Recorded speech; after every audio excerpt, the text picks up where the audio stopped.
It's also a way to turn tragedy into something positive by giving back. And as always, celebrities were on hand to help out. Leslie Picker is in New York for us tonight. Brian, this is going to be the luckiest day of your life. Imagine placing a trade with Alec Baldwin. We can buy 150,000. Or Goldie Hawn. My low is so high, I listen to Warren Buffett. Or Gene Simmons. That's what happens on the trading floor of Cantor Fitzgerald on each anniversary of 9/11. All revenue from the day goes to charity.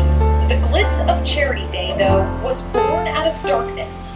In 2001, Cantor Fitzgerald was based in the World Trade Center, and when the plane struck, the firm lost 658 employees, about 70% of its workforce at the time. CEO Howard Lutnick vowed to rebuild the firm.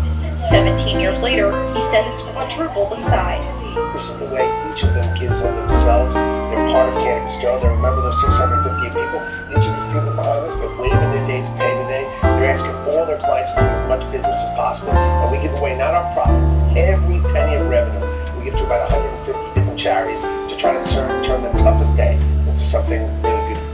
Lutnick, who lost his brother in the attacks, was taking his son to school when the towers fell, which is how he survived. Tony Blair was Prime Minister of the United Kingdom during 9/11 and gave the now famous shoulder-to-shoulder speech where he pledged to closely ally with the US in its time of crisis. The relationship, is sort of ebbs and flows somewhat, but at its roots it remains very strong, and it always should remain strong, because in a world that's changing fast, the values that define the United States. Trading revenue from today will go to the namesake charity, which works on projects in the poorest areas of Africa. Steve Buscemi volunteered as a firefighter following 9/11, working 12-hour shifts to rescue victims from the rubble.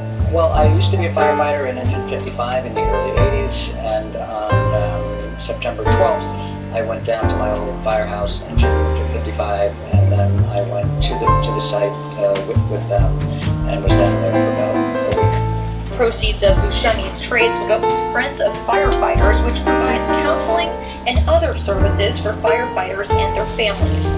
Over the last 16 years, Cantor Fitzgerald has raised almost $150 million for charity. At the very least, it makes this very tragic anniversary just a little bit easier, knowing that they're doing something for good. For Nightly Business Report, I'm Leslie Picker, New York.